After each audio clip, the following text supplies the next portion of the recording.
Assalamualaikum warahmatullahi wabarakatuh.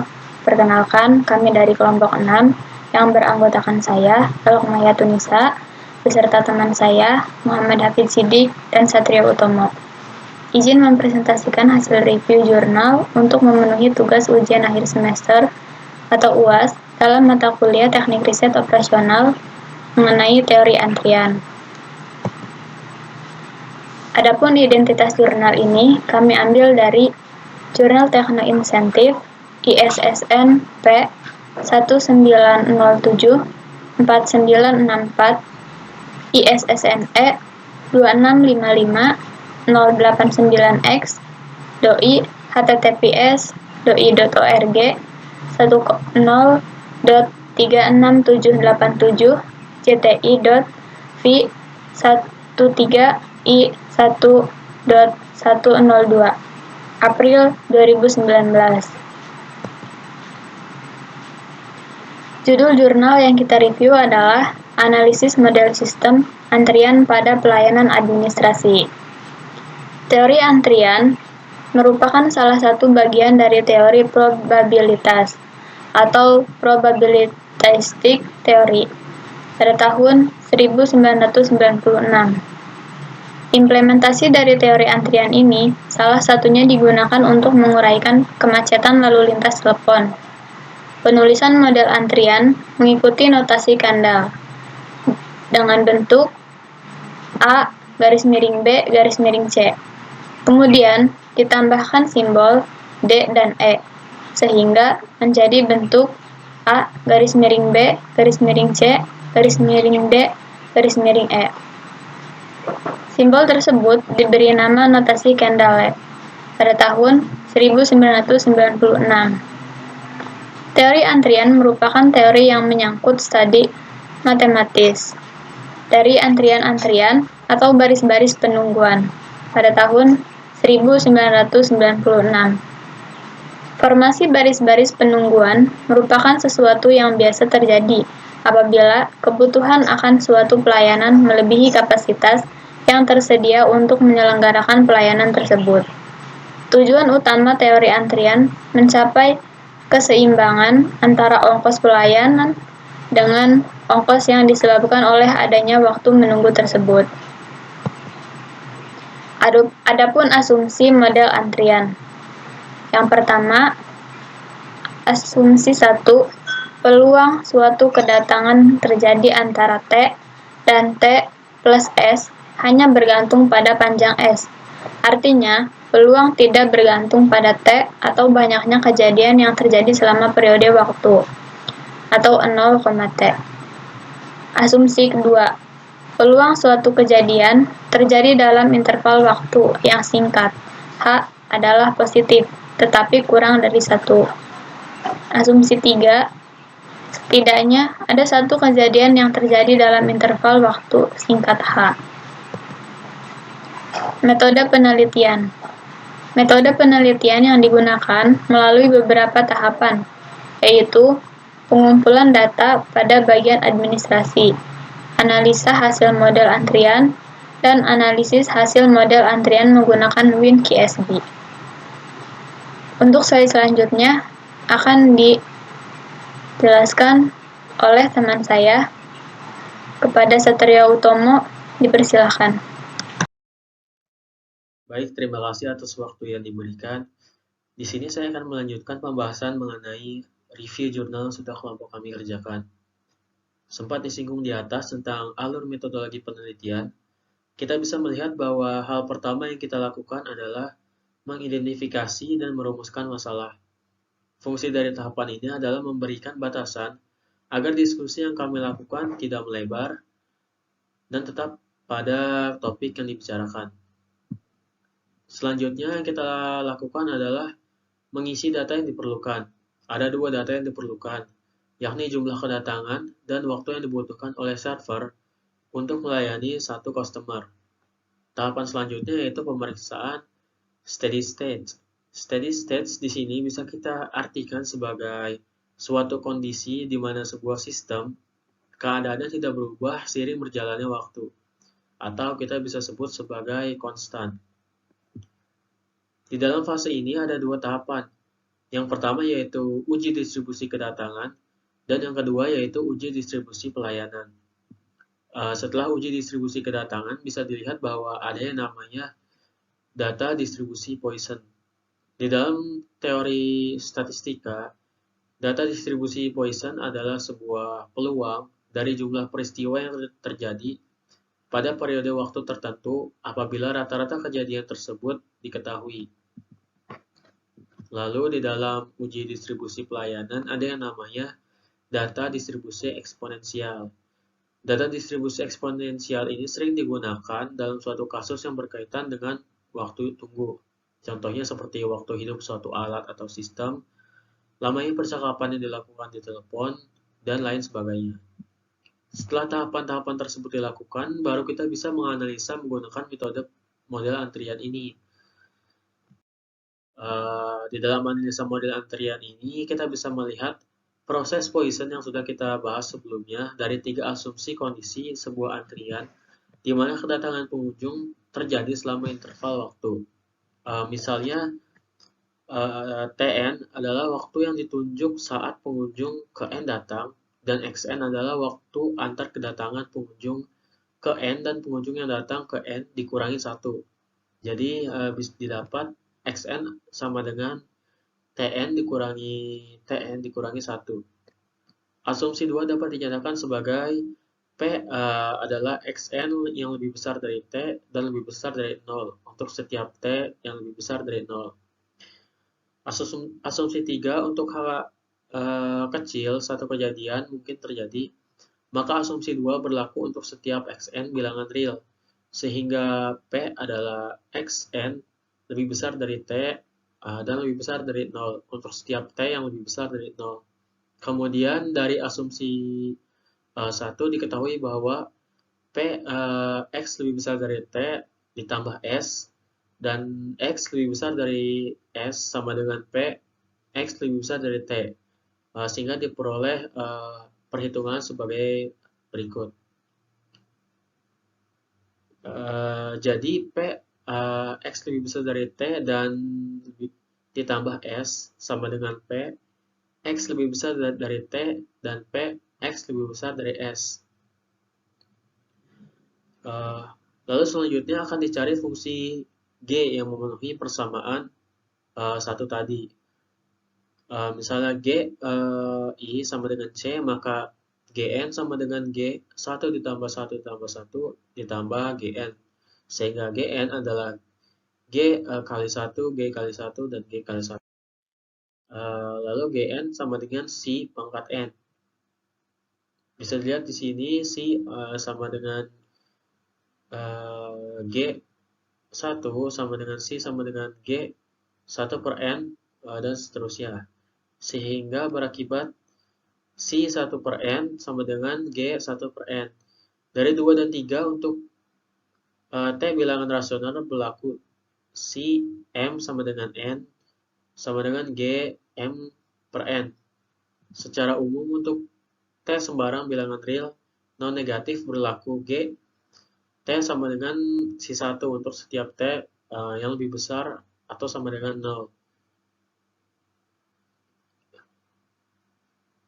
Jadi, X yang lebih besar dari T sama dengan G T sama dengan C1 sama dengan C untuk setiap 1 yang lebih besar dari 0. Sehingga I sama dengan P, X yang lebih kecil dari T sama dengan P, X lebih besar dari T sama dengan C. Lalu untuk diberikan fungsi Ft adalah fungsi densial peluang atas interval waktu T antara kedatangan yang berurutan, T yang lebih besar dari 0. Maka diperoleh rumus seperti ini. Lalu selanjutnya adalah implementasi model antrian. Hipotesis yang menentukan langkah-langkah pengujian menggunakan tes satu sampel, Kolmogorov-Smirnov. HO adalah data sampel hasil observasi yang dapat kita anggap berasal dari populasi yang berdistribusi Poisson. Sedangkan H1 adalah data sampel hasil observasi yang tidak dianggap berasal dari populasi yang berdistribusi Poisson. Selanjutnya, pembahasan selanjutnya akan dijelaskan oleh teman saya, M. Hafid. Waktu dan tempat, saya persilakan. Ya, terima kasih. Sebelumnya saya akan melanjutkan dari Satrio Utomo. Nah, di sini ada tabel 1 hasil uji passion. One sample Kolmogorov Smirnov test. N. VAR-nya 28. Poisson parameter A, B yang min itu VAR-nya 1.71, yang absolut titik 075. Most extreme difference yang positifnya titik 031, yang negatifnya min titik 075. Nah, Kolmogorov Smirnov Z itu titik 396, yang asim dot sig dot dalam kurung 2 min pilot tutup kurung 28 itu 998. Nah, untuk yang kedua, tabel 2 hasil perhitungan Min QSB pada tanggal 2 bulan 1 2018. Yang nomor 1 itu sistem titik 2 M garis miring 1 itu hasilnya form formula. Yang kedua, customer arrival rate lambda per jam itu hasilnya 1. Yang ketiga, service rate per server dalam kurung MU tutup kurung per jam sama dengan itu hasilnya 12. Yang overall system effective arrival rate per jam itu hasilnya 1. Dan yang kelima, overall system effective service rate per jam itu hasilnya 1. Yang keenam, overall system utilization itu hasilnya 8.333%. Overall itu apa sih? Overall itu adalah keseluruhannya. Berarti ini keseluruhan sistem efektif rate per jamnya. Ya, seperti itulah. Yang nomor 7, average. Average itu rata-rata. Nah, berarti ini rata-rata nomor customer dalam sistem. Dilambangkan dengan L, itu hasilnya 0,0909. Yang ke-8, average number of customer in the QW itu dilambangkan dengan L key sama dengan 0,0076.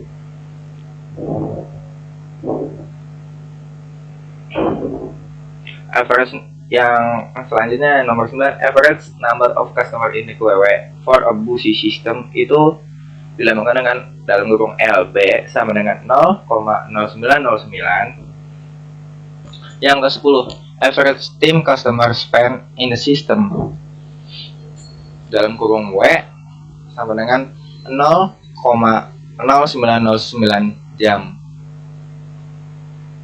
Yang ke-11, average time customer spend in the QW itu dilambangkan dengan WQ sama dengan 0,0076 jam. Yang nomor 12, average time customer spend in the QW for a busy system itu dilambangkan dengan WB sama dengan 0,0909 jam. Yang nomor 13, the probability that all server are idle itu dilambangkan dengan PO itu hasilnya 91,6667%. Yang nomor 14, the probability and arriving customer wait dilambangkan dengan PW or PB sama dengan hasilnya 8.333%. Yang nomor 15, average number of customer being billed per jam itu hasilnya 0. Maaf. Yang nomor 16, total cost of busy server per jam hasilnya 0.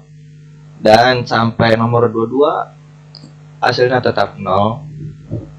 Selanjutnya, nah di sini ada tabel 3 hasil ukuran keefektifan.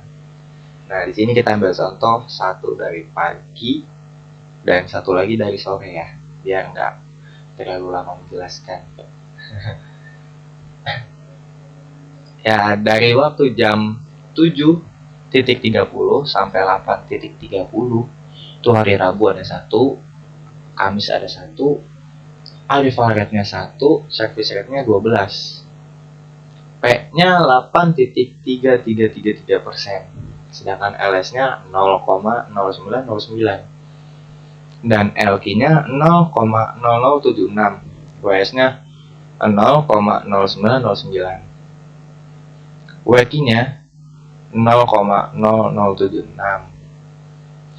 Yang sudah saya sampaikan tadi kan, P itu apa, LS itu apa, LQ itu apa. Nah, yang di sore itu pada jam 14.30 sampai 15.30, hari Rabu itu ada 2 dan hari Kamisnya nggak ada atau 0. Arrival rate-nya 1, service rate-nya 12 tetap. Semua 12. Nah, P-nya sama aja, 8.333%, LS-nya 0,0909 sama. Nah, LQ-nya itu 0,0076, sedangkan WS-nya 0,0909 per jam ya, hitungannya per jam. WQ-nya 0,0076. Nah, untuk kesimpulannya, penelitian yang telah dilakukan memberikan kesimpulan bahwa sistem antrian pada pelayanan administrasi kampus AMIK BSI Bandung mengikuti alur atau pola kedatangan yang berdistribusi Poisson. Sedangkan untuk waktu pelayanan tidak berdistribusi eksponensial. Proses antrian pada pelayanan administrasi kampus menggunakan model single channel, single phase. Ukuran keefektifan menggunakan WinQSB menunjukkan bahwa pelayanan administrasi sebesar 8,33%. Untuk rata-rata kedatangan 1,16.67%. Dan untuk rata-rata kedatangan 2,25%. Untuk rata-rata kedatangan 3, sedangkan asumsi rata-rata pelayanan adalah 12.